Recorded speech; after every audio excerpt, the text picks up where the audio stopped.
This is your home for St. Cloud State hockey, keeping you up to date on the NCHC. One-timer coming, they score! Ripped in! A bomb from Pervix! Women's WCHA. So Dana Rasmussen fires and she scores! Dana Rasmussen for the Huskies alongside The National Hockey League. Dwayne Kaprizov in for a chance to win it! He scores! Kirill, the thrill is for real! Welcome to the NHL, a game winner! And everything from the state of hockey. St. Cloud Cathedral is now 42.6 seconds away from wrapping up the school's first ever title. Welcome to the Huskies Warming House Podcast Den.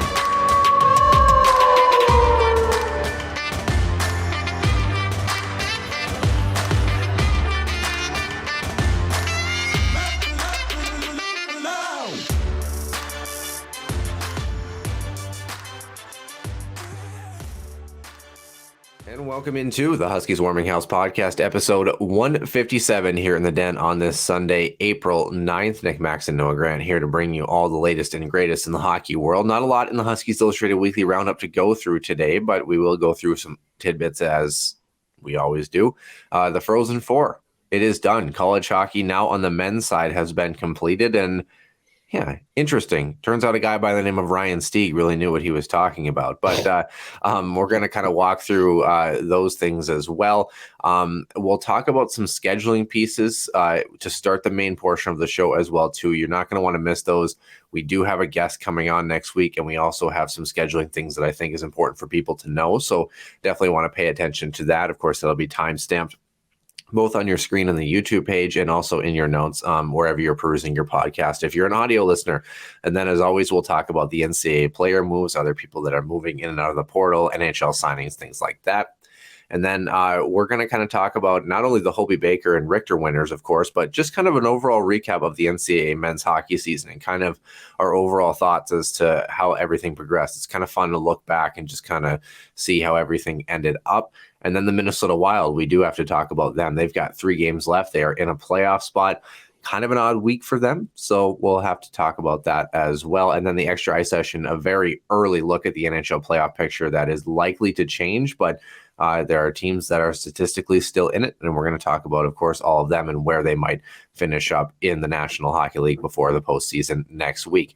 We start, as always, with Center Ice View News and Notes and the Huskies Illustrated Weekly Roundup.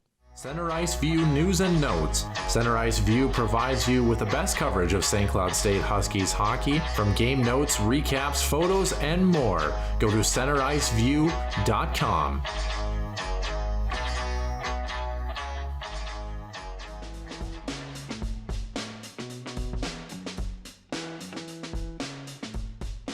Huskies Illustrated Weekly Roundup, Noah, and a story we brought you last week with the Arizona Coyotes, the city of Phoenix suing essentially Tempe for their use of some of the rezoning areas to build essentially residential units, part of the big entertainment district. Again, their complaint was, hey, this is going to be too close to the airport. It's going to violate a noise ordinance, even though right across the street, they have no problem with the same apartment buildings, literally 16 feet across. But Arizona also wasn't so happy about this. So guess what? They hired a firm, and along with the Coyotes, they filed suit back towards the city of Phoenix and Sky Harbor for alleged breach of contract, right?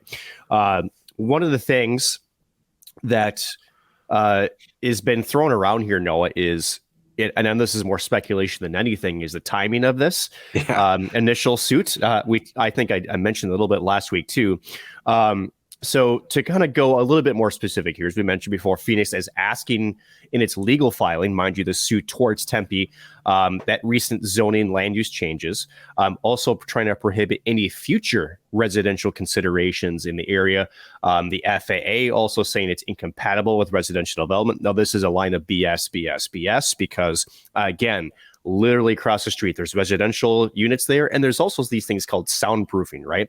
So the Coyotes are firing back with a $2.3 billion lawsuit, and no, not that the Coyotes needed any sort of distraction from a big vote coming up next month, but it is curious to know that this is the timing of this lawsuit, despite the fact that all the reports have said that this was something hashed out a long time ago.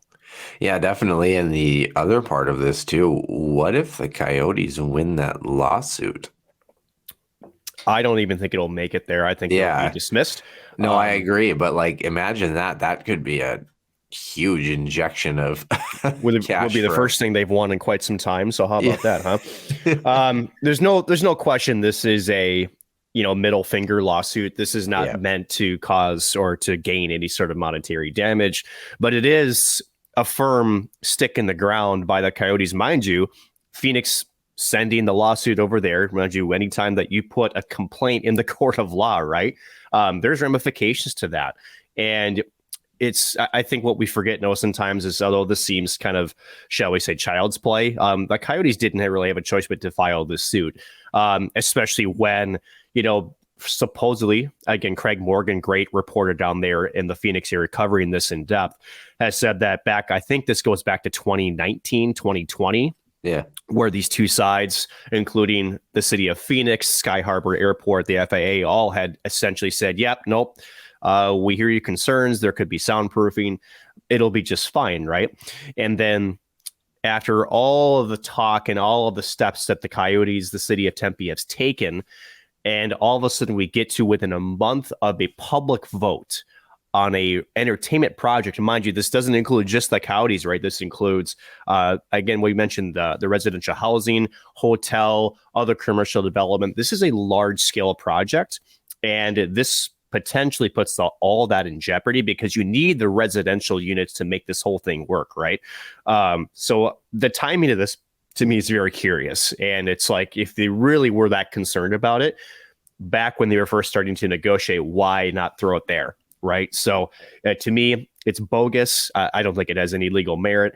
To me, it's a PR stunt by the city of Phoenix. Anything less than that. I'm curious, Noah, do you see it any other way? Because the only thing that I see from this is Phoenix trying to stick it to the Coyotes in a public form.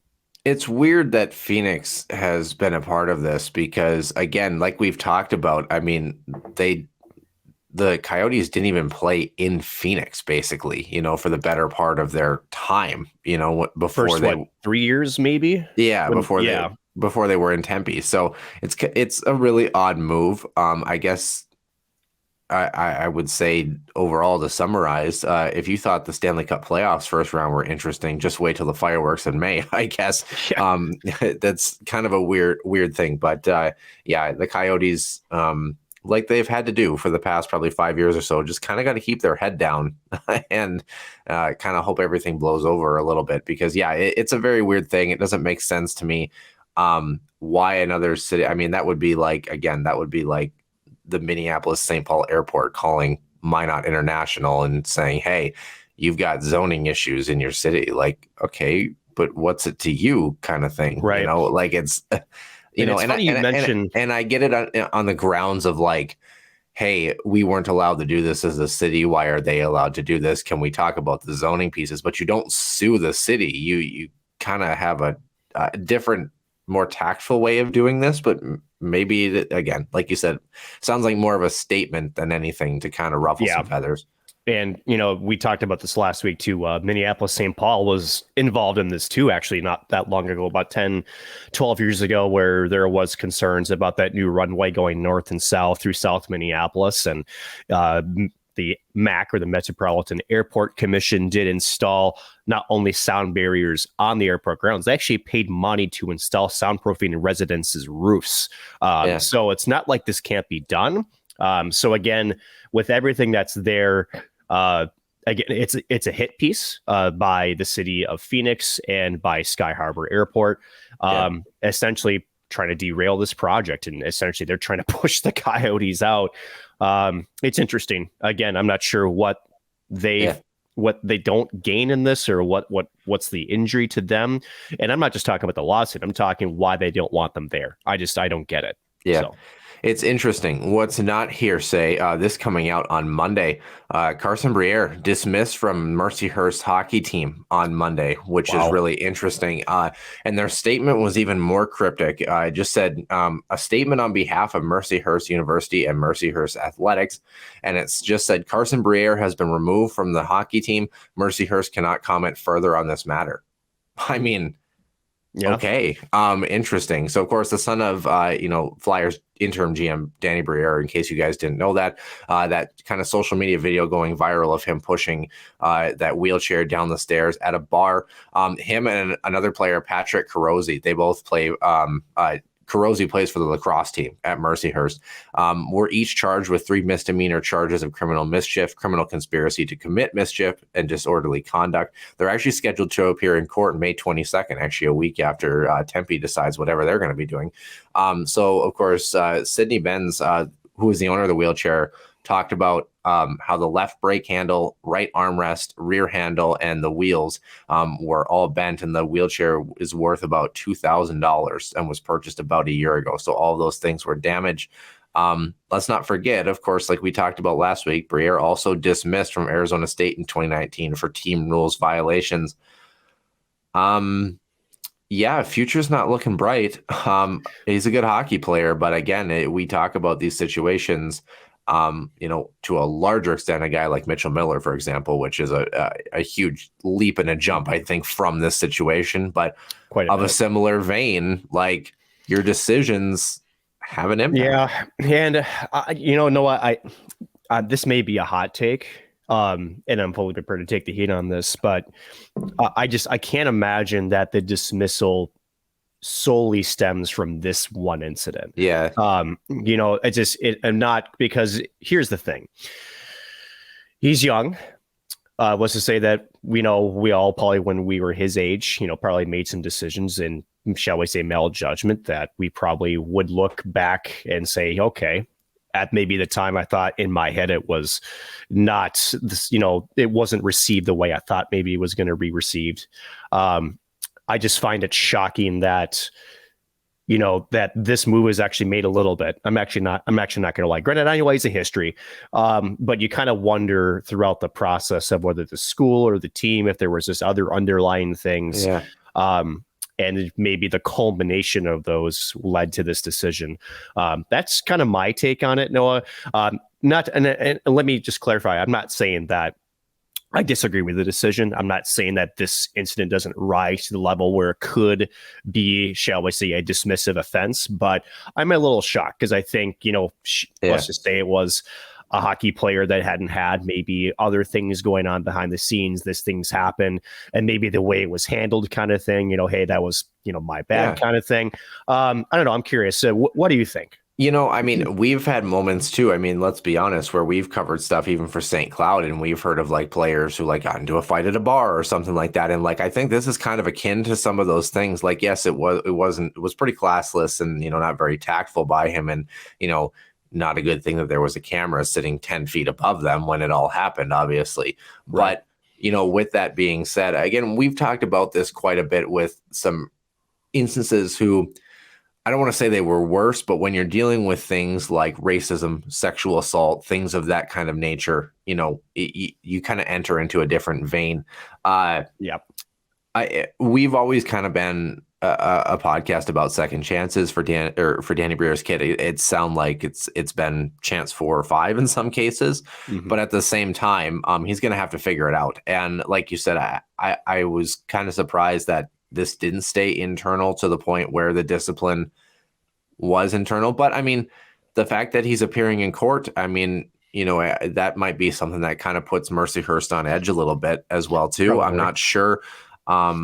Could be, because you kind of wonder, and again, this is, I think, I agree there's a criminal matter, but the reality is, from everything that wheelchair owner has said, that all she wants is just the wheelchair fixed, right? She wants it or replaced, whichever is, shall we say, the most applicable solution.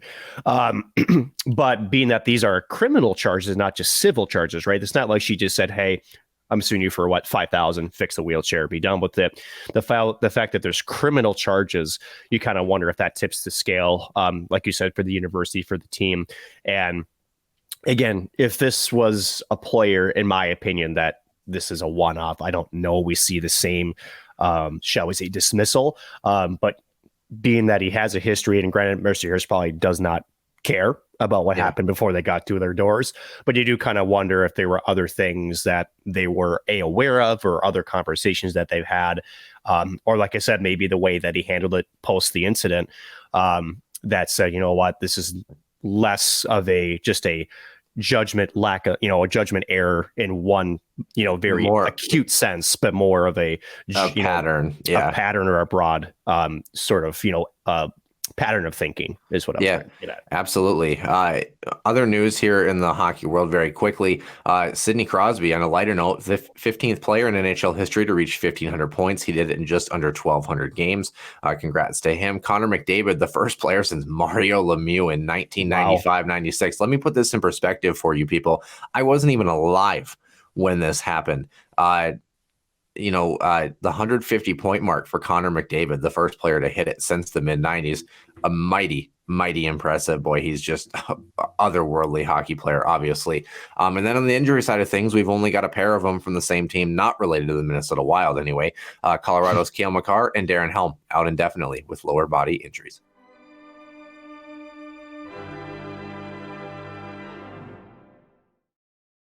And welcome into the show, episode 157. Nick Max and Noah Grant here on this Sunday in the middle of April, and a lot of things that we're going to discuss, wrapping up the men's college hockey season for the most part here. So that means a couple of things for scheduling. So let's kind of get those out of the way first.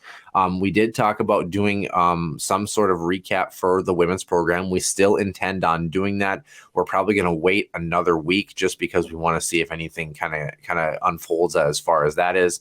And we also have been hitting the men's side a little bit heavily, and our guest is going to transition into that. So we kind of just want to follow that avenue and then close the book on that, I think, for the most part, besides maybe some little rumblings that we'll hear as we go through.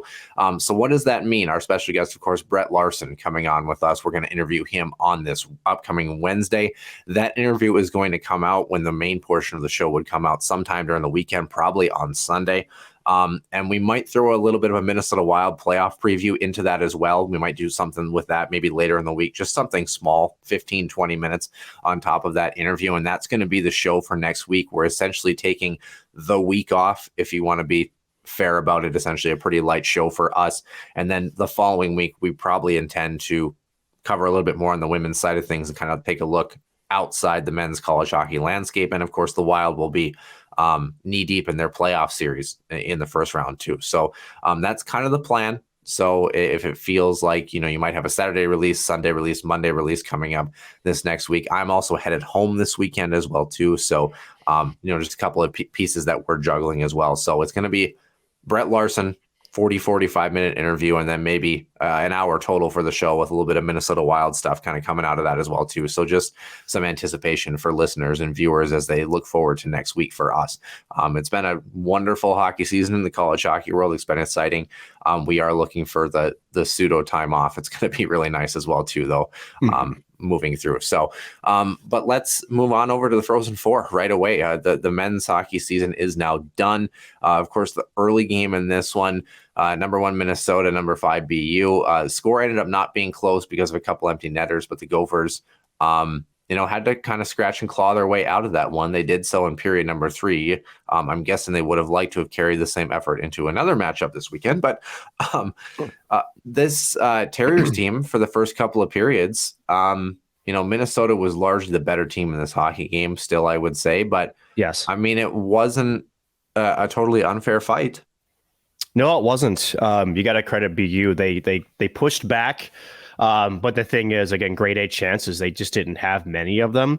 And defensively, too, I felt like BU at times were a bit, shall we say, disorganized, especially in their own zone in the third, especially when Minnesota decided to take charge. But first 40 minutes, BU hung in there. maybe the beneficiary of a couple of bounces here and there too. But at the end of it, you got to credit BU. They had their foot in the gas for most of that hockey game. But you did get the sense too, as we saw in other matchups, that once the Gophers took that 3-2 lead, that there was definitely, shall we say, the shoulders definitely sank a bit. And you could see that BU got a little bit desperate, I think a little bit too early. And then once the Gophers, again, was it John Mittelstadt twice in 202-4-2? That's tough. Especially Luke Mittelstadt. That's right, Luke Mittelstadt, right? Yeah, John scored on Saturday. Yeah. I'm trying to remember all the Mittelstads, right? Casey, Luke, It just wasn't Casey, yeah. I know, right? Some guy from Eden Prairie named Mittelstadt. How about that? So, but that's deflating, right? And you could just tell that BU saw the mountain they had to climb, and credit the Gophers too. Played a smart third period and was able to close out the game, like you said, 2 empty netters. But it certainly wasn't a dominant game from start to finish. I think some people were thinking. I thought it was going to be a closer match too, but definitely got away in the third. But overall, pretty good game, I would think. Yeah, it certainly was, until the third period. But you kind of had that understanding, especially when you have opportunities, on the man advantage as well, too. Minnesota, their firepower is just going to be a bit too much. I think the Terriers were the only team that was, I think every other team in that that tournament, of course, was what you would say grade A tier 1 teams. BU was kind of like a high tier 2. I think they were just kind of maybe half a step below the rest of those teams, and kind of what they brought to the table. And you knew they were going to have a good goaltending effort, which they did. Drew Comesso, kept them in that hockey game, but just, not enough firepower to kind of match Minnesota in that matchup. And what a lot of us anticipated is that, Minnesota was going to take care of business on that Thursday night in the early game. Michigan, Quinnipiac, number 3, number 2. Okay, then. This Quinnipiac team, again, we talked about how they could be a quote unquote dark horse candidate and their ability, obviously, to make plays. And really, when you look at Rand Pecknold's style, Yaniv Peretz has been a godsend for them. Let's not, sugarcoat that. But really an emphasis on the defensive side of the game with that group. And this year, they really kind of saw their offensive input also flourish, especially against teams not in the ECAC or Hockey East. They got the job done against this Michigan team. Some pretty clutch goals down the stretch in the third period. And this Wolverines team, for everything Adam Fantilli has said, didn't really pan out for them. No, and you know what? Very impressive by Quinnipiac, especially, and we're obviously going to talk about the championship game because it continued a lot of the things they did against Michigan into the game against the Gophers. But how about that relentless forecheck one? Number 2, their transition play. Holy cow. And part of that is that 1-3 run, right, Noah? When you're stacking up on the blue line and you're able to create those turnovers at those gray areas, right, especially in front of their blue line. And then it was a lot of times it was 4 or 5 men going up the ice together north so at the end of it, Quinnipiac just executed that game plan to a T, and then throwing pucks in net, right? How many? I think they had 2 bank shots off of Portillo in that game, a couple from behind the net. But they were relentless. To me, they played a smart brand. Defensively, they were very, very solid. Again, Yaniv Peretz, as you mentioned, we talked about how good he's been, and although the system in front of him does help him quite a bit, so when you get to this stage, in the national tournament, you need everybody to be playing at your best. But impressive win. Just to me, they didn't look out of place, right? I think that was the big thing. We were kind of, it's like, okay, we know this team can play defense, but can they counterpunch? To me, I'm not sure if you saw the same thing, Noah, but to me, they were carrying a lot of the offensive forecheck pressure, especially the latter half of that game. Yeah, well, I think the thing that I was about to go to is that they were arguably the most consistent team in the tournament, especially in the Frozen Four. And obviously it helped them down the stretch. But, with that being said, their group was not a group that you looked at. And, we talked about Michigan and Minnesota when they're firing on all cylinders. They're the 2 best teams in college hockey. I still maintain that notion even after last weekend.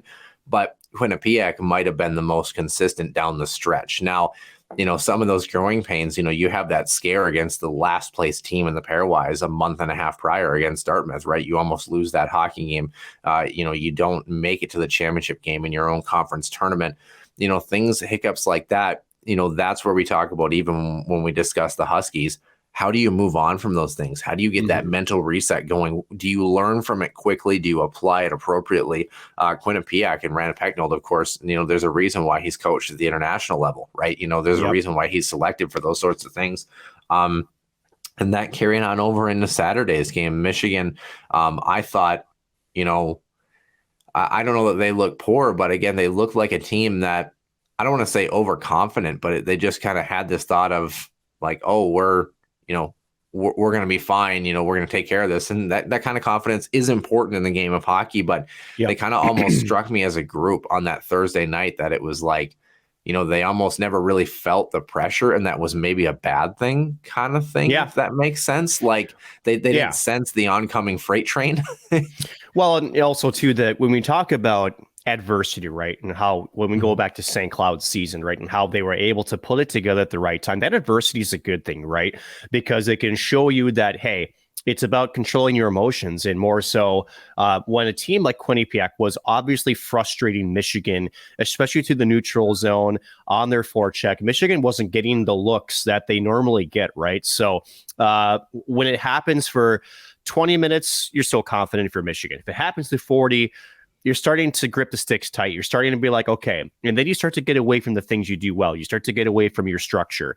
And then Quinnipiac takes advantage, right? And it's one of those things where when you have a high flying offense like Michigan, and then again, Minnesota does, when you're not faced with that type of, shall we say, resistance, in a consistent format, it does test your mental well-being in a game like this, because at the end of it, you get the urge to adjust, you get the urge to change something because, hey, what I'm doing isn't working, right? We're not getting those clean zone entries with possession, and then what do we do, right? Then you start doing these individual plays, trying to beat guys one-on-one, because we're the more skilled team, right? Adam Fantilli, Hughes. So it became a one-on-one style for Michigan towards the third, and Quinnipiac just essentially made Michigan beat themselves, I would argue. Yeah, certainly. And, obviously that Quinnipiac team took care of business, and you kind of looked at it and said, oh, this might be a more intriguing matchup than maybe a lot of people think in the championship game. And it turns out it was.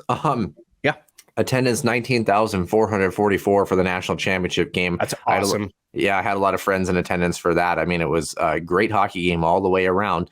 Quinnipiac did not score in the first. They scored in every period after. So, and Minnesota only tallied one in the first two periods of the hockey game, quite obviously. Shot 7-4 Minnesota in the first, 11-6 Quinnipiac in the second, 14-2 in the third period for the Bobcats. And, of course, 1-0 because 10 seconds in has interesting implications. The middle stat boy by the name of John did score on Saturday from Connor Kurth at the 5:35 mark. Brock Faber found Jackson Nelson for his 10th, 4:24 into the second. You kind of thought, oh, Minnesota, they might have a chance to break this game open. Christophe Tellier, the former Minotauro AP player for one game from Zach Metza, 3 minutes later, got Quinnipiac back into it. And I think that was important just for that mental reset of like, okay, we're still in this, settle down, we're all right. Interesting penalty call in period number 3. Metza and Sam Lipkin find Colin Graff, who's had a whale of a season with the extra attacker on the back door for his 21st of the season with just under 3 minutes to play in that hockey game. And then Jacob Quillian, his 19th from Lipkin and Metza, 10 seconds in. Bit of a defensive breakdown between the deep pairing of Jackson Lacombe stepping to the strong side, and the weak side was wide open, and just a sneaky little 5-hole shot that found its way through for the national championship game-winning goal. Quinnipiac wins this one 3-2. Faceoffs were largely in favor of Quinnipiac. They won 34. They lost 23. And Justin Close tried to keep Minnesota in that hockey game, and Yves Peretz had a great game, especially in the second half. But this Minnesota team, a lot of Gophers fans have talked, objective Gophers fans, which you got to search sometimes, had talked about it. They're like, that was Minnesota's game to lose, and they let it slip away, and they ultimately deserved to lose that hockey game the way they played in the second half. I mean, Quinnipiac came back. They pushed. Minnesota was on their heels. I almost want to say it was akin to the game that we saw in Fargo a little bit, except Minnesota just didn't get that bounce that they earned against St. Cloud 2 weeks prior. Correct. The Bobcats, their first national championship in program history and their second ever national championship game appearance. I know another school that hopefully next year would like to follow suit. Right. Minnesota waiting 20 years for their next and sixth national championship. They're going to have to wait at least 21 as they lose that 10 seconds into overtime. What a hockey game. What a finish. Well, what a finish if you're a Gophers fan. It was not quite the finish, but at the, again, I think here's where we have to make the unpopular stance, right? The Gophers lost that game. Yeah. They 100% lost that game. 2-0. Yeah, Quinnipiac responds nice, but you're still up 2-1. But Noah, what drives me nuts, and I'm glad you brought up the St. Cloud game, because at the end of it, Minnesota did the same game plan. They were in a shell, and had Kyler Kupka had not had a puck bounce over his stick, it could be St. Cloud that we're talking about in the Frozen Four and not the Gophers, right? It was the exact same game plan. And you sort of got the sense that the Gopher, and please correct me if I'm wrong. When you've got some of the most talented forwards in college hockey, and you decided that for the last, I would argue, almost 40 minutes, that you're going to go into essentially a sit back and let's try to defend this up, you're taking your biggest asset off of the game table. Yeah. And that to me just puzzled me, especially when it's the national championship game, right? I just kind of felt like two wasn't going to be enough. Yeah. There's just no way. Well, we talk about it too, is, some teams have a game plan. If there was any of the two teams that you expected to maybe run that game plan, I don't think it was Minnesota. No. And you can't sit back in those types of hockey games. You have to go and kind of take charge. And Minnesota has a weird quirk, or had a weird quirk this season. And let's not forget, the Gophers, hell of a season for them this year. Yeah. The first time in the national championship game since 2014, and Shane Gostisbehere rocked the world. But, that the thing that they had down the stretch, and maybe through portions of the season too, that is almost more scary than the polar opposite, is they had fantastic starts to hockey games, but they couldn't close games out. They weren't finishing games strong. And that's almost scarier than having really poor starts and then warming up as the game goes along. Because realistically, most nights, if the teams are evenly matched, the game's not going to get out of hand in the first 20 or 30 minutes. Mm-hmm. So if you have a team that starts slow but finishes hot, that's still a positive to know that if your starts can be a little bit better, you're only going to get better through the game. If you start red hot and then suddenly when the heat gets turned up in the kitchen, you start to simmer off, that's a scary thing, because as Minnesota found out, you stand on your heels, you essentially try to weather the storm, penalty calls or not, which, we can talk about that if you want. We can, but I think it's a good point. Yeah, it's you didn't, and the call, they probably should have taken them both. But at the same time, you got to move your feet. You got to be on the attack. The Gophers weren't. They were outshot by 12. They only tallied. When is the last time the Gophers tallied only 2 shots in a period? I'm not sure if that's happened all season. You honestly. know what I mean? So, Quinnipiac, credit to them. The conversation obviously was, and we saw it on the Quinnipiac Barstool, is, it was like, oh, what's the conversation about the Bobcats? Oh, they say we don't play anybody. I'm still going to maintain they had the 45th hardest strength of schedule this season. They really don't play a lot of strong teams. They don't. However, that doesn't mean that your team can't be prepared and ready when it comes to the tournament time. Rand Pecknold's teams usually are. Yep. Quinnipiac, like we said, maybe had a bit of an easier ride as far as strength of schedule, and I'm not gonna take that away from them, because really their schedule besides their non-conference was extremely favorable. Yep. But they hardly faltered, and that's the same conversation we talked about with Minnesota all year. Everyone said, should they be number one, which we're finding out still a curse. Regardless, they hardly faltered this season too, and one team had to win. Quinnipiac was prepared with their game plan, and you kind of wonder, what the conversation is going to be around Minnesota. And you talked about consistency, right? They were the most consistent team through 60 minutes, right? They threw everything in the kitchen sink. At the Gophers, mind you, I think it took them about 5-10 minutes to get settled into that hockey game. Yeah. But past the 10-minute mark of the first, Bobcats controlled that game. And what's, I think, more discouraging about that is the Gophers decided they were going to be on their heels, right? And I think that's the biggest thing, right? Is it's not like the Gophers were playing press. They were playing that hard, aggressive forechecking style that we expected to see from them, especially in this spot. Yeah. And whether it was strong play by Quinnipiac or shots off the post, the Gophers weren't controlling the offensive play. They were like, no, you come to us.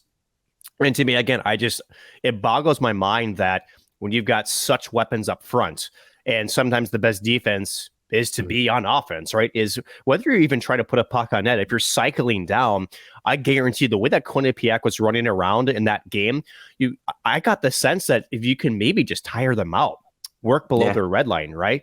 That was going to be a much tougher mountain to climb as you move forward throughout that game.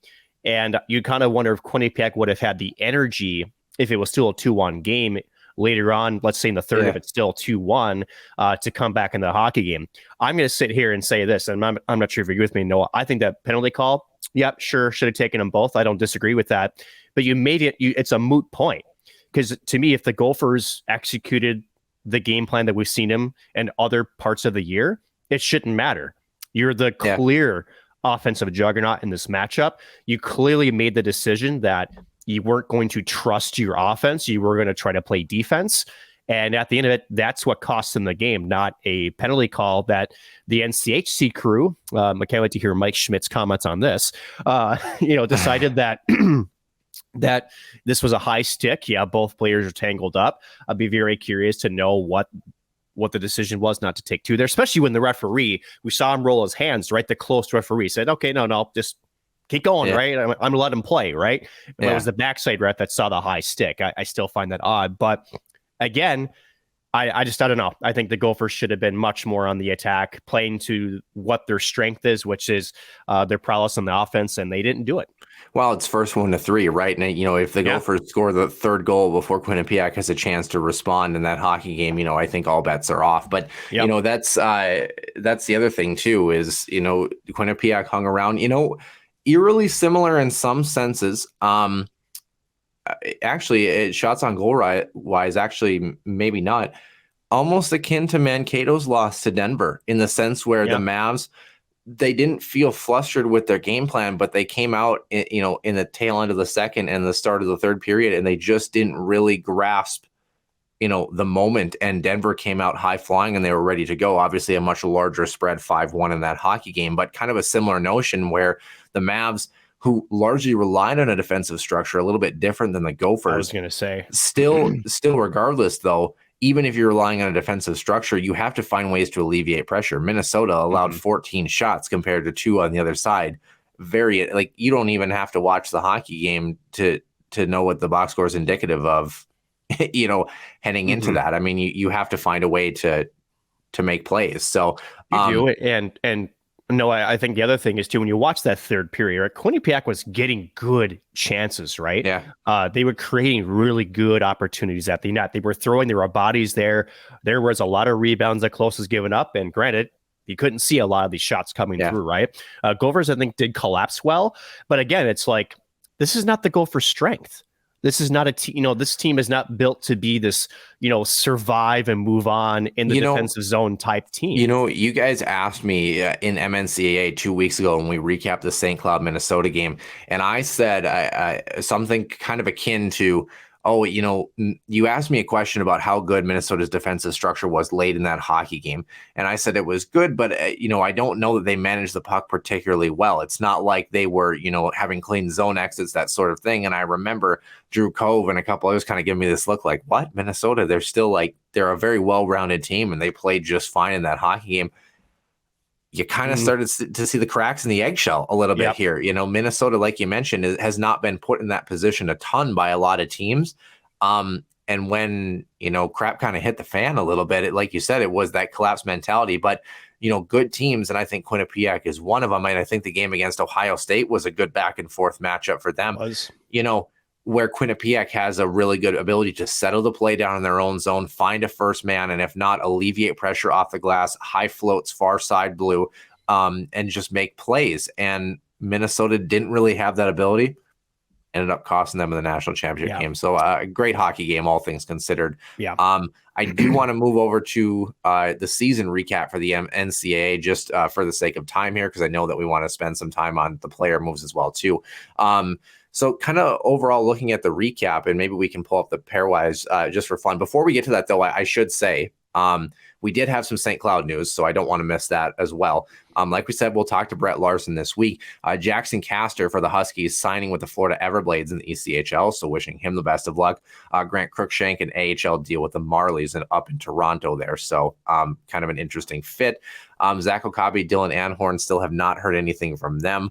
Andre Treball expected to sign a pro contract, have not heard anything as of yet. Yami Kranila did sign one and scored for Wilkes-Barre Scranton the other night. So congrats to him. Aiden Spellacy, also his first professional goal at the ECHL level too. So congratulations to both of those guys on tallying there. And then the other side of this too, on the women's side of things, 7 players headed to the World Championships, April 5 through 16 in Brampton right now. So 4 on the current roster: Clara Himlarova, Laura Zimmerman, Svenja Vogt, and Sania Hola all are headed there as well. And then I believe a couple of players, former players, Yanina Newland, who scored an unbelievable goal the other day, by the way. That was a beautiful goal. Germany had a good push the other night as well, too. Laura Kluge as well. And then Sofiana Sunderland, who has signed her letter of intent for the Huskies to play this fall, also was playing for Finland as well when they won the Winter Olympics bronze medal last Olympics. And then, of course, she's playing in the tournament now. So a couple of Huskies to kind of keep an eye on there. But as far as the overall recap of this season here, was there anything, I guess maybe let's start with this. Was there anything that surprised you this season? Like if you think back to the entire year, kind of our anticipation, I know that's kind of a loaded question, but is there one team, one conference, one situation that you went, boy, that just was so off the wall from what I expected? Or, was it just more the overall parity that we saw in college hockey where it was like, wow, there are teams like Quinnipiac in the ACAC. There are teams here that it's 10 years ago, it was like, okay, they are signed, sealed, and delivered. They're not coming back in this hockey game. And now this is a fair fight. Mm-hmm. How about this? Let's stick with the NCHC, right? North Dakota, what the hell? So, and again, it's, we're seeing it now, right? They've got one defenseman on the roster. They got a pretty nice goaltender, but that's still going to be an uphill battle to try to get a whole brand new defensive core to try to build chemistry and to play to Barry's system. That's yikes. That's a tall order. That one surprised me a bit. Yeah. How about Omaha? Omaha really, kind of being consistent on the stretch, but then couldn't, for whatever reason, they always, at least as of late, they seem to have owned that matchup against North Dakota. They just couldn't quite finish the job down there to get to the NCHC Frozen Faceoff. St. Cloud, I think just for how well they were playing in that first half of the season. And then once, obviously, the Anhorn injury had to kind of tweak things a bit. It took them some time, but made a decent run themselves. How about the fall from grace with Mankato? Holy cow. Yikes. And then the Big Ten. Let's talk about the rise of the Big Ten, right? Wisconsin, rip. So I don't know. I think the overarching theme to this is, college, there's parity again. And it's fantastic, honestly. I like the fact that, you got your legacy programs, your Minnesota, your Michigan, Ohio States, just name a few that are back to being relevant. I think that brings eyes to the game. Glad that St. Cloud was able to, kind of weather their own different storms and was able to make a good push. And granted, one puck that doesn't bounce could have changed their fortunes too. But college hockey is growing and it's getting better. And we saw even with Colorado College, right? I think that the sweetheart story with the Tigers and again with Chris Mayotte, who is a beauty of a human being and a coach, just how much these programs and these different coaches could have an impact, right? Again, Pecknold, right? We talked about what he's known as a coach, what he demands out of his players, and he's got them to now a national championship, first time in program history. So it was a fun season. Yeah, it was. It was a fun season. I know that, at the end of the day, there's still a lot of questions surrounding, shall we say, some conferences, the future of there, some independents too. But at the end of it, I think for college hockey, holy cow. And let's not forget, sorry, Max Beach, UMD. That was uncharacteristically a struggle for them. St. Cloud as well, too. They're going to lose probably 10 bodies, if not more. So, taking a look at that roster change as well, too. The Huskies had a great season, I think, all things considered. I know they faltered a little bit in the NCHC down in the second half, but overall, a very exciting season for this club. And, of course, we'll discuss that a little bit more as we move into next week with our special guest. NCHC-wise, like you mentioned, Colorado College, I'm high on the Tigers. Apparently, everybody else is upset by that. But, Omaha surprised a little bit. Western Michigan kind of surprised me down the stretch, how they kind of really struggled for how good of a season that they had, obviously. Alaska, Fairbanks, how can you not love the fairy tale storyline that was not meant to be? Unfortunately, that was an exciting thing. Hockey East really gave us intrigue as far as like a tale of two halves, where we had teams that we expected were going to be totally in it, and then teams totally weren't. The highlight of that, of course, Devin Levi for Northeastern, by the way, had them in third place by a single point. I still go back to that point where Yaniv Peretz, obviously, he has his national championship, so it's a moot point. But, him ending up with a Richter, obviously, there's no surprise to me just by the fact that Northeastern Huskies team would have been a lot worse off without him. Yes. Merrimack as well, too, even though they had a rocky second half at times. I mean, first time in 30 years that they've really had the success like that for that program. It was fun to see them kind of flourish a little bit. I know that they didn't have the finish to the season that they would have liked, but I mean, still, they were in the big dance. And I think that's great for that program. Harvard, a bit of a disappointment down the stretch, obviously. Actually, the intrigue from the ECAC, the lower half teams, really giving the top teams fits at times. Yeah. Quinnipiac had a couple of scares. Harvard had some games not go their way. Cornell had to be good down the stretch. We kind of thought that, like, for example, Colgate might have a good run at the end, but interesting in that regard. Also, Atlantic Hockey as well, not the team we expected to come out of that. And the team that did come out of it gave Minnesota a run for their money in the first 40 minutes of that hockey game. So that was exciting. CCHA-wise, again, a tale of two halves. What happened to Bowling Green and Northern Michigan, and then Michigan Tech limped into the playoffs literally, and you could kind of see that. And then the Big Ten, like you talked about, the rise of that.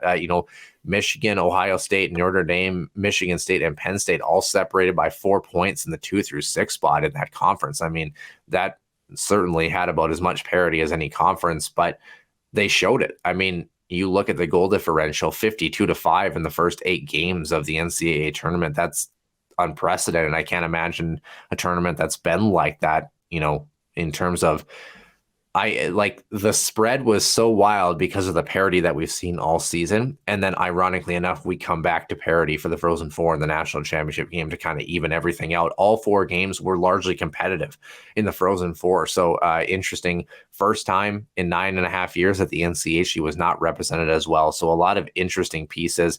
The pairwise had a lot of intrigue as well too, and teams that maybe were in a different spot than they should have been, but the math said otherwise. So all in all, like you mentioned, a fun season. I think, we can maybe transition just quickly. Devin Levi with the Richter, Adam Fantilli with the Hobie. Surprised? Not surprised? What do we think? Well, we predicted Levi last week, rightfully so. Again, I think you gave enough of an explanation there. I think we're on the same page with that. He deservedly wins the Richter. Again, as far as the Richter, it's not just about being the best goaltender in terms of skill-wise, but what does he mean to his team? If Levi's not on that Northeastern squad, they're a much different outlook. And that's not taking anything from Peretz. I mean, Peretz was exceptional too. It's just the system in front of him is very beneficial. And unfortunately for Pitola, for Michigan Tech, they just really struggled down the stretch. They did. Yeah, that hurt his, shall we say, his resume down the stretch, as you mentioned. I'm a little shocked with Fantilli. And what I mean by that is freshman, right? It's not often that you see a freshman win this award. Mind you, there were 2. Right, Logan Cooley and then sophomore Matthew. There wasn't an upperclassman in the hat trick. I'm curious as to when was the last time that happened. It's probably been some time, but I know people point to his totals, his goals, assists. I know that, essentially he was almost a 2-point per game player. But I don't know, was he the most well-rounded player in this? I don't know. I mean, yeah. I know Logan Cooley, offensively great, defensively, again, he's still a young kid. Matthew Nyes, to me, he's the more complete 200-foot player, but you kind of wonder if his slip in point production is what maybe hurt the voters, in terms of his mind. So with that, maybe Fantilli does deserve it because it's just how dominant he was. I'm curious to your thoughts. I think the only thought I have on this is actually going to be very short-lived. Is somewhere Colin Graff is laughing. I think that that's just kind of what it ends up being. Is that Quinnipiac, for everything that everyone said, they got the job done. Now, I think the thing that remember for the Bobcats, it wasn't an easy road. It's not like they did what UMass did to St. Cloud, where it was definitive. Nonetheless, though, congratulations to them. I mean, it was a heck of a ride. And, all those guys, as Michael Jordan would say, and I took that personally.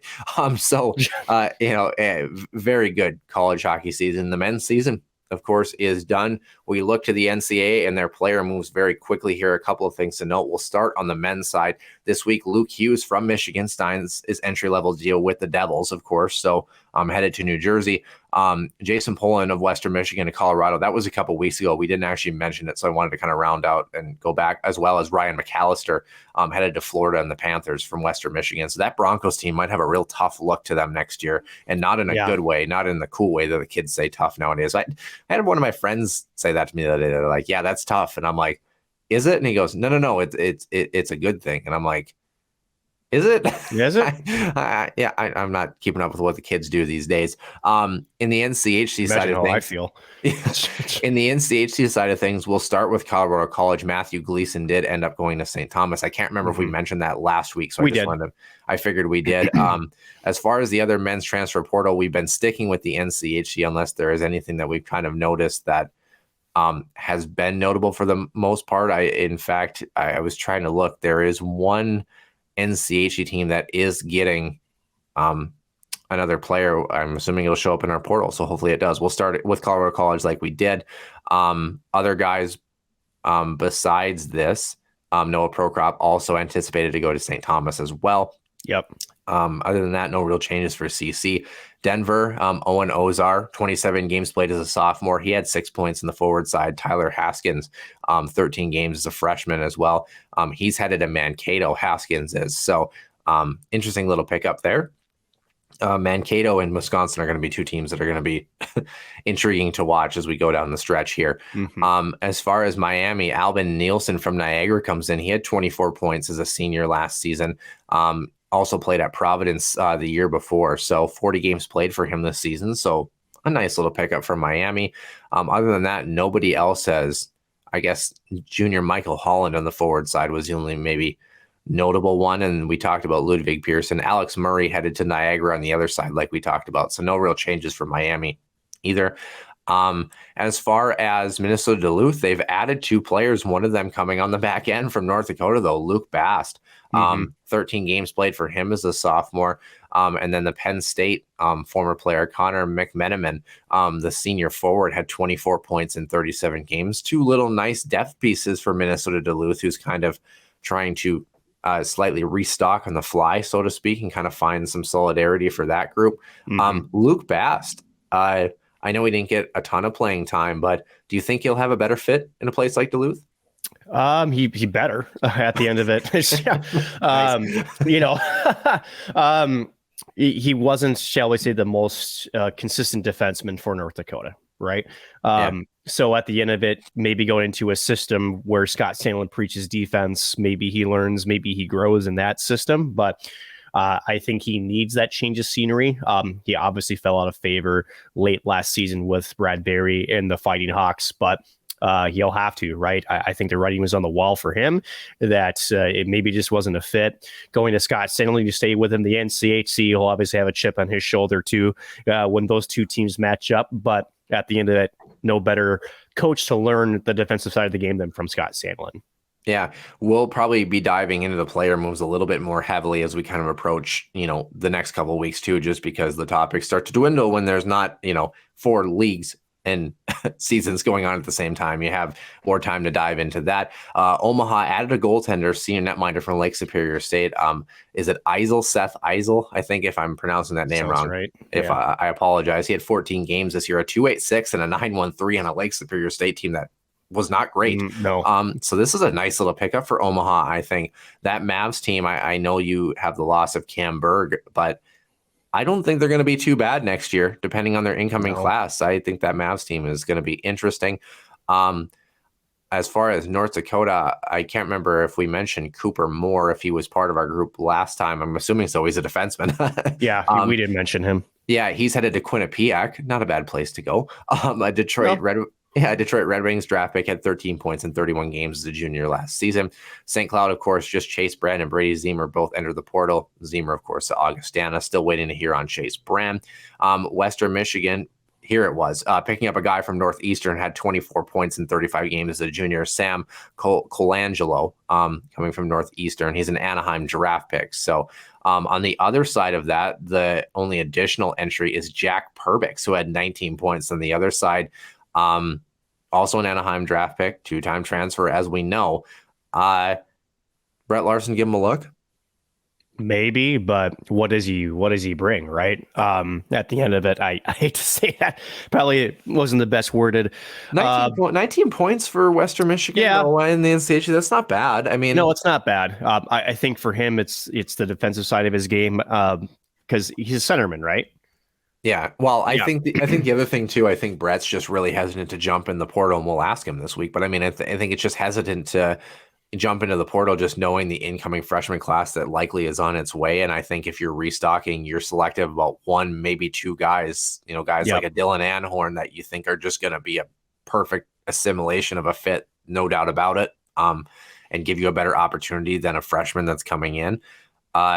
Yeah, interesting though. I know everybody, based on the namesake, would like to see him in a Husky sweater, but wouldn't mind it. And at the end of it, how confident are you in your class, right? We talked last week in depth, for those who didn't see that, check that out, in terms of Huskies that at least have given us verbal commits. Obviously we don't know how some of these kids, if they're going to be playing more juniors, if they're going to be signing early or stay another year. It's hard to say, but at the end of it, center depth is definitely the big area of need for the Huskies. And I think Perbix could also add a little sandpaper, right? I think that's the big thing that he can certainly bring that the Huskies might have. So as a depth center, not the worst thing in the world. And when we talked about some of the Huskies that were, shall we say, not in the roster, shall we say, how about Ryan Roseborough, right?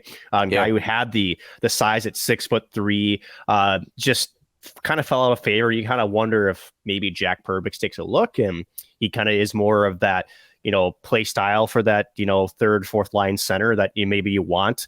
I wouldn't mind it. Question is, again, Brett knows best, right? That should be a tagline. Brett knows best. What a t-shirt? That'd be nice. Right. I have a couple of people I'd like to send that to. Yeah, no kidding. But you like you said, he probably has more of a better idea of who he's got coming in, who is maybe who's not. And of course, you kind of wonder with Okabe and with Anhorn too, some guys that do have a fifth-year option. Is he maybe waiting to see some decisions from them? And again, it's early, right? No, I think that's the big thing is, right, it's early. Yeah. And I think for a head coach, if you're going to dive into the portal, Huskies have been selective in years past. They haven't really gone in and, reached in the portal, but you do kind of wonder, shall we say, Anhorn moves on, right? Or Zach Okabe moves on, or maybe they're both back. I do think that changes their approach in the transfer portal. So maybe they're trying to wait to see a little bit more confidently where those two are headed. And if they're sticking around, definitely changes their outlook in terms of what they can utilize in that portal. Yeah, women's side of things with Bemidji State. I don't know if we mentioned Taylor Larson had 34 games as a sophomore last year on the back end. She's in the portal for Bemidji. Yep. Nick, I have bad news. So no news from Duluth or Mankato, but Ohio State has added Kelsey King from the Mavs. Yikes. Yeah, that Buckeyes team is going to be scary They're next stacked. year. They're stacked. Oh my goodness. In case you missed it, had 19 points in 34 games as a senior on a Mankato squad that was not that strong. St. Cloud, no changes for them. St. Thomas, no changes. Wisconsin, no changes as well. So other than that, not much to mention on the women's side of things. As far as our last topic in the main portion of the show, the Minnesota Wild, though, plenty to talk about with them. And of course, as we move into the last week of the regular season, we will be discussing them in depth, of course. 45, 24, and 10, exactly 100 points on the nose for them. They're 2 points out of first in the Central and 2 points out of second in the Central, sitting in third right now.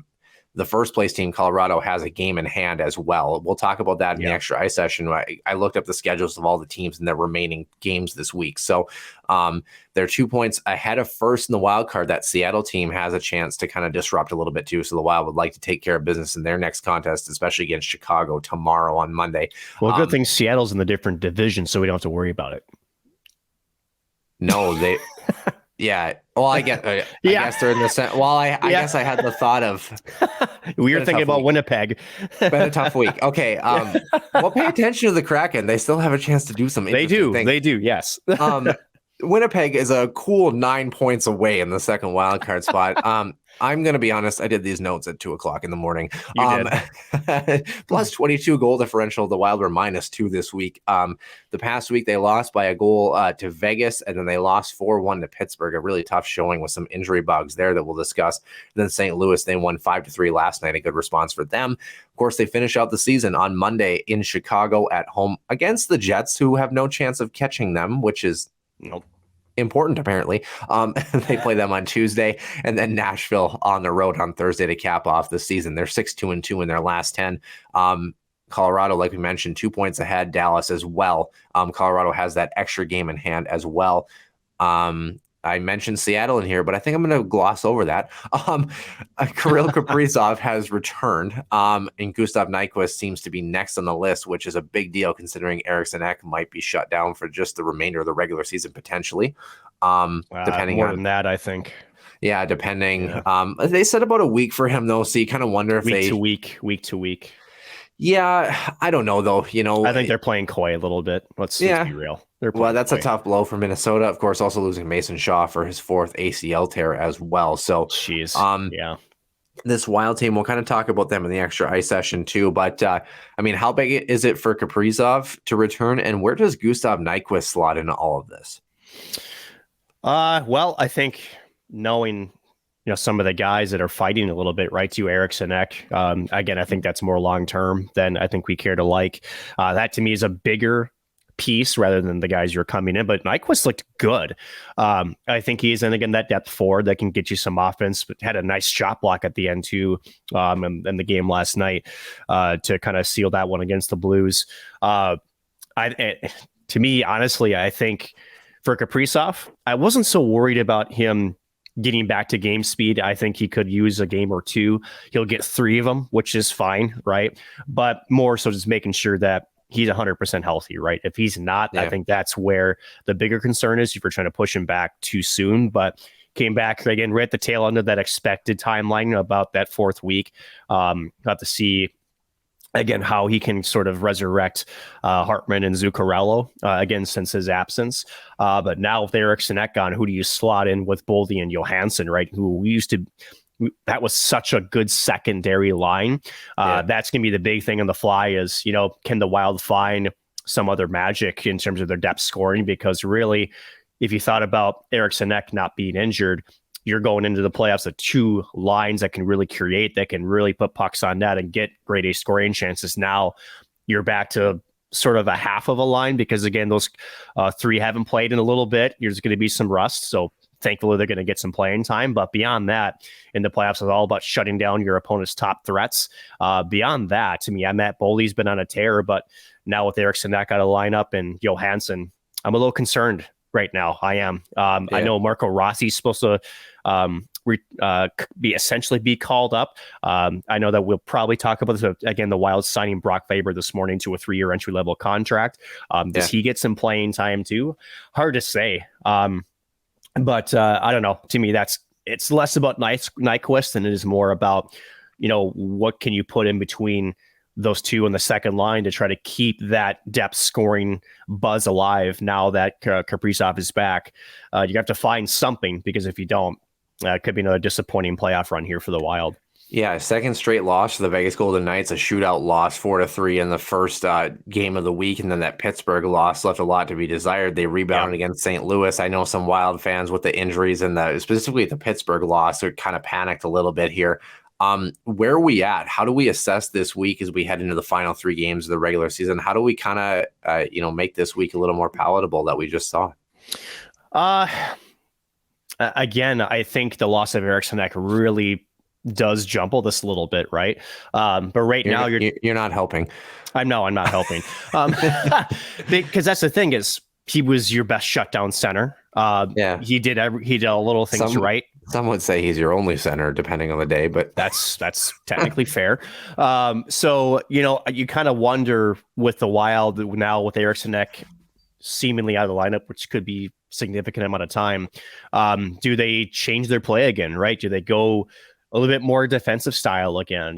How do they roll this lineup again? Yesterday, I thought that they did okay against St. Louis, but at the end of it, there's still some cracks in the armor that I'm not very fond of. The other thing, though, is that Minnesota, with injuries, especially to star players, they've adjusted. It's not like they haven't. Yeah. So maybe that, again, we've talked about it where teams that have been injury riddled, you think, oh, you can write them off easily. And sometimes that's the spark or the catalyst that helps you push to that next stage a little bit in times too.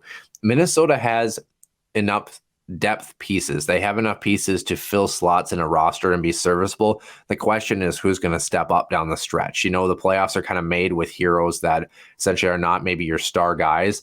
Who that's going to be. It's going to have to be Sam Steele, in my opinion. Yeah. It's going to have to be, because you talk about a guy that can play center again. He was the guy that started the season in between Zuccarello and Kaprizov, right? Mm-hmm. And then just couldn't really maintain that level, right? Could he slot in between those two? I think they did it last night, didn't they? Him against Boldy. I'm going to be honest, I didn't watch the game. Okay. I remember seeing the line chart. Maybe that's what it was. I was doing the Toro game and then watching the national championship game on the side. So yeah, it was a lot of hockey to cover in a short amount of time. I've only got 2 eyes and I can only cross in one direction. So yeah. I'm surprised your visual, processor can handle that. It's my mental one I'm worried about. Yeah, no kidding, right? It's like the Windows 3 1997 version at this point. It's not good.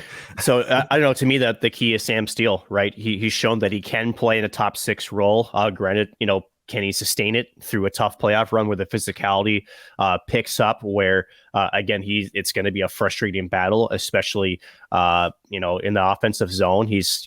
I think he's shown in spurts what he can do, but it's go time now, right? Yeah. And for the Wild, that fourth line, I think have adjusted well. Minus Mason Shaw, who just can't catch a break. My gosh, you feel for that kid. Seriously, you do. It's terrible. But they've looked all right.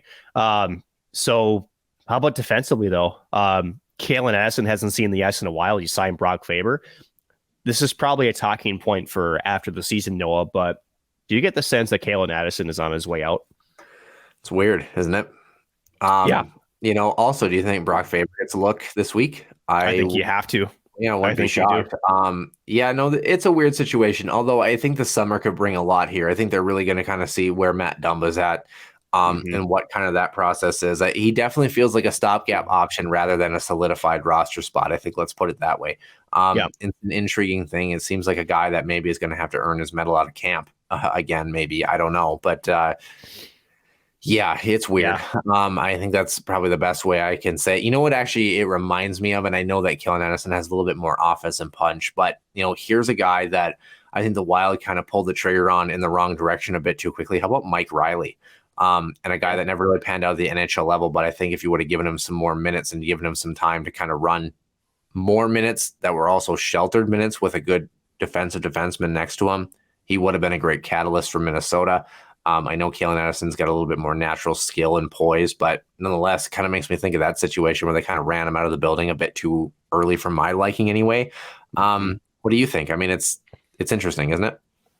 It is. Now, there's no question that, he's received some pretty staunch criticism from Bill Guerin on the defensive side of the game. Mind you, he does play defense, so that's interesting. There's no question. There's no question what he provides offensively, right? The way he walks the blue line. Again, you mentioned his poise, his ability to see the ice, see the lanes. He's a power play catalyst, but that's not enough, right? That's the thing. And to your point, you do kind of wonder if that's who he is. When the Wild put him on the ice, and maybe this is above our heads, right? They must have been seeing something with his game, no matter who they put with him, that they said, you know what, this is just not going to cut it, right? Because I think for Bill Guerin, he knows he wants to win. And at the end of it, Dean Evison, too, right? These are guys that want to win Stanley Cups. Who doesn't? But you do kind of wonder with Addison, with him essentially not even getting a call when there has been injuries. Now with Brock Faber signed, you do kind of wonder what's even going through Addison's head at the moment. Maybe it's a physicality piece too. Obviously the playoffs are going to bring a heightened sense of physicality as well too. There's a lot of factors, but we're going to find our answer in the next couple of months for sure. So it'll definitely be interesting. We're going to head on to what should be a part of the next couple of months in the National Hockey League. We're going to take a way too early look, which is wild to say with 1 week left, but a way too early look at the NHL playoff picture.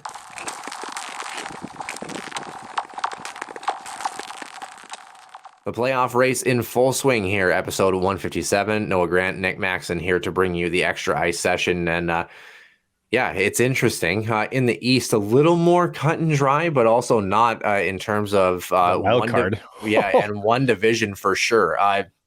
So on the Eastern side in the Atlantic, might surprise some people. Boston's going to be the number one team. Of course, they got their 62nd franchise win, a new record in the modern NHL era, and they are at 129 points. Not a new record. They tied the record. 63. Wow. 63 would be the record. Well, I think that they'll win. Why not? Why not? Well, they're going to either get Florida, the Islanders, Pittsburgh, or Buffalo in that second wild card spot. Toronto and Tampa Bay are destined to meet in the 2 and 3 spot. The Maple Leafs likely to host in that one. So as far as the other side of things, you look at 1, 2, and 3, that's not even remotely settled. Carolina, New Jersey, and the New York Rangers, respectively, all have a chance. The first wild card could be occupied by Florida, the Islanders, Pittsburgh, or Buffalo, like we talked about in that matchup for the 1 seed, and then the 2 and 3s, of course, would play each other. So in the Eastern side of things, let's take a look at those 3 teams that are going to be in that top spot in the Metropolitan, or maybe it's the Atlantic. Boston's the, I don't remember. Yeah, so the Met is the other side. Anyway, so Carolina is currently occupying that first place spot by a single point. They've got one more game to play compared to the other two, so they have 2 more points on the board potentially. They have Ottawa, Detroit, and then Florida, so a pretty favorable schedule for them. The Devils have Buffalo and then Washington, and the Rangers have Buffalo and the Maple Leafs to finish out their little ride there. Canes at Canes at 109, Devils at 108. The Rangers, I believe, are at 106. How do you see these 3 finishing in terms of 1, 2, 3 in this division?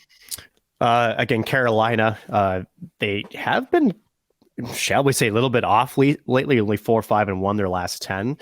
But the schedule's favorable. Again, they have a game in hand, as you mentioned. You get essentially another win. I think that just about locks up that number 1 seed, not mathematically, but I think just with the strength of schedule, I think that they take that. But how about this? You talk about, Buffalo a couple of times with those late season meetings, that despite Buffalo having 2 extra games in hand and all the other 3 teams above them in the wild card race, that's still an uphill battle. Let's say they win both at 89 points. Yeah, we'll jump into the wild card teams. The only reason I'm hesitant is just because I want to sort through these 3, and then we'll talk about where each wild card team. So let me go back to Buffalo to talk about the 3. Right, Buffalo's going to be fighting for their playoff lives. So to me, at the end of the day, if New Jersey and or the Rangers can pounce on that, they're going to give them everything they've got, right? I think, again, it's still Carolina on 1, and then New Jersey and the Rangers 2 and 3.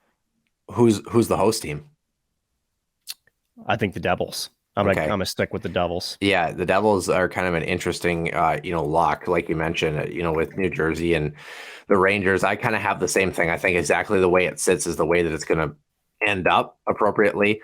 As far as the wild card piece, let's not forget, should Buffalo make the playoffs, the likelihood is they'd be a second wild card team. They'd have to have a lot of luck, and they would end up probably on the other side against Boston. They play, like you mentioned, the Rangers, the Devils, then the Sens and the Blue Jackets. So not a terrible schedule, but not a great one. Yeah. Not a great one either.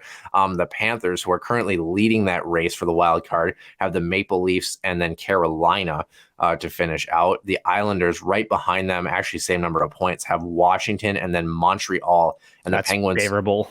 Yeah, and the Penguins 1 point behind have both Chicago and Columbus. So Also favorable. yeah. So only two of these teams are going to come out of this grouping of four here. The Sabres mathematically need pretty much every one of them. They need every one, and they need some help up front. Yeah, they definitely do. Who do you see out of these four? Which two do you think come out of it, and which one is the first wild card? Oh boy. Florida's been on a hot streak. They've won 6 in a row, but that last 2 games, yikes, that's going to be tough. Let's go bold. I'm going to say Florida slips because of their strength of schedule. Islanders and Pittsburgh have a more favorable schedule. I think it's going to be Islanders 1, Pittsburgh 2. Florida's going to slide out of the wild card spot. Wow. That's I'm going to go bold. Interesting. I definitely think the Islanders are going to be in just because of their favorable schedule. I think the Panthers and Isles flip-flop is where I'm going to go with that. I think the Panthers will get Boston in the first round, and the Islanders will get Carolina on the other side of that. So, but yeah, that'll be interesting. In Nick's scenario, the Islanders would still get Carolina. But the Penguins would instead get Boston in that first round matchup. Not that those two teams have had any history before, right? Not at all. On the Western side of things, on the Pacific side, Vegas, the number 1 seed, has the most number of points. They will get the second wild card regardless, which will either be Winnipeg, Calgary, or Nashville. And then Edmonton at 2, and then number 3 will be either Los Angeles or Seattle. So still not a lock for Vegas, just so you know. Edmonton's won 7; they're only 2 back. So at the end of it, they must have just updated that late then, because when I looked, it was 4 points, and I was like, "Well, yeah." Edmonton won late because they were in San Jose, I believe. So at the end of it, only 2 points behind Vegas, both at 80 games played. So not a lock yet for Vegas. But at the end of the day, Seattle is locked in at, as you mentioned, the first wild card spot, and it is a foot race between the Jets, the Flames, and Nashville has a very outside chance, but also needs a lot of help. Yeah, certainly do. And you look at Vegas's schedule; they've got Seattle. How about that? On Thursday and Tuesday, so they're going to finish with the Kraken both times. So really, they could kind of help or hurt themselves depending on that matchup. Of course, the Kraken have the Coyotes on Monday before having the Golden Knights for both of them in the wild card spot. But and then the Kings have the Canucks and the Ducks, though. So I'm just saying. How about this? If Edmonton wins their last 2 and Vegas falters, it would be Vegas and Los Angeles as the 2-3 matchup. And oh boy, would that have some intrigue, especially with their history and maybe some player, shall we say, access to grind, aka Jonathan Quick. So the Oilers have the Avs and the Sharks to finish out the regular season. Okay. So kind of interesting. In my mind, I don't think it changes. And I think Los Angeles hangs on. I know that Seattle obviously has a good look as far as the standings are concerned. When you look at them, they've got 1 game in hand, obviously, so they've got 2 points to climb and tie Los Angeles by the time that they go through it. I still think the Kings have a more favorable schedule. The fact that the Kraken have the Golden Knights twice after having Arizona, that's a tough matchup. So on the other side of things, the Central is not decided. Seattle won't be there, but it's still not decided. Colorado, Dallas, and Minnesota all vying for that top spot. Of course, Colorado and Dallas tied at 102 points. Minnesota right behind at 100. Colorado has an extra game to be played. So they've got 4 games. The other teams all have 3. Actually, the Central has the most number of games played for division left out of any group. And then the first wild card could be Seattle, Los Angeles, and I guess That would probably be it. Yeah. Just take a look at that. I was looking at that. I was like, well, this might have gotten a little bit more simpler, but I think it's going to be Seattle. I'm going to be honest. Yeah. I think it's going to be Colorado. They've got Anaheim, Edmonton, Winnipeg, and Nashville. Not an easy schedule. Although it's favorable. It is favorable. Dallas might be a front runner. I don't know that Minnesota gets there, and I'm not trying to rag on the Wild. I just think that the schedule, they've got Chicago, Winnipeg, and Nashville as well. The Stars have Detroit, St. Louis, and St. Louis, though, so that's a very favorable schedule. So I still think Colorado with that extra game in hand, even without Makar, they've got another kick at the can compared to everybody else, so I think Colorado's 1. I'm going to say Dallas is 2. I'm going to say Minnesota's 3, exactly as we look at it. Minnesota would be on the road there. Colorado, I think, gets Seattle in that matchup. So what do you think as far as the second wild card in the West, though, which theoretically right now is Vegas, that would have that first round matchup against the second wild card. Winnipeg has the Sharks, the Wild, the Avs. The Flames only have 2 games left. They have the Predators and the Sharks, and the Preds have the Flames, the Wild, and the Avs. So all these teams playing each other. Winnipeg, Calgary, or Nashville, only one of them can come through. Calgary, I believe, 1 point behind of Winnipeg, and then Nashville 2 points behind Calgary. So Nashville kind of an outside chance looking in. Can the Jets hang on with a game in hand? Although Nashville also has a game in hand on Calgary as well. This is going to be interesting. It's interesting. Again, Winnipeg gets a favorable matchup against San Jose on Monday before heading to St. Paul to take on the Wild and then finishing off in Colorado. That's a tough 3 at the end of the day. So that's tough. And then when you look at Calgary, who they're surging, there's no question that they're trying to hang on for their dear lives. Again, I should say not at, but at the Saddle Dome. To host the Preds, then they get San Jose. So, yikes! The thing for Calgary that really hurts them, they've only got 37 regulation wins compared to 40 and 44. They've finished 16 overtime losses this season. So a lot. So the one thing about Calgary though is, and for Winnipeg, is if they take care of business against San Jose, essentially with the same amount of games played, that puts them at a 3-point mark. But if Winnipeg loses against San Jose, which you can't put it past this team, they've lost against some inferior opponents. That opens the door right for Calgary. To me, I think Nashville just doesn't have enough gas in the tank. I do think it's between Winnipeg and Calgary. Watch how this happens and somehow Nashville eclipses both, just because that's how hockey works sometimes. But yeah, no, I think it's going to be Winnipeg. I think they'll hang on by the skin of their teeth. It's not going to be pretty. They're going to face ideally either the Kings or the Oilers, and it'll probably not last long. Let's put it that way. Yeah, Vegas or the Oilers. Yeah. And at the end of it, they'll get there, but it'll be a participation medal, and they'll be dispatched pretty quick. I agree with you. I think they're going to win by tiebreaker. I think both those teams are going to tie, Calgary and Winnipeg's going to have the edge because of regulation wins. I think that's what it's going to come down to. Going to be one of those situations. So maybe it'll come down to a shootout at the end. Everybody loves shootouts, right? A la New York Rangers a couple of years ago. How about that, huh? Or a long, actually a fair while amount ago. A fair amount of time, not a couple of years ago. Goodness. With that being said, though, of course, the college hockey world, men's hockey is done. Congratulations to the Quinnipiac Bobcats, their first national championship. On the women's side, like we mentioned, the Wisconsin Badgers and the Toronto Six, both victories on that side of things. The Minnesota Wild cap off their last week of the regular season. And then while I'm here, because we always kind of mention them, and I didn't get a chance to look before the show, so I'm going to look right now very quickly if my internet is cooperative. The Iowa Wild, I believe, are wrapping up their season. Yes, they are in 4th place. They've got 3 games remaining. They are at 76 points, and Rockford is behind them at 73. Manitoba ahead of them at 79 with a game in hand, as is Rockford. They also got a game in hand to bring them to within 1 point of Iowa, so nothing decided. In the AHL as they go through their last week as well, too. For Nick Maxon, I'm Noah Grant, and we will see you soon in the Den. And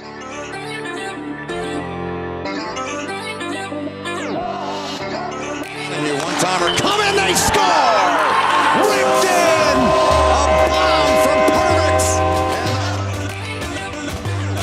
So Dana Rasmussen fires, and she Rasmussen for the Huskies. Dwayne Kaprizov in for a chance to win it. He scores! Kirill the Thrill is for real. Welcome to the NHL. A game winner.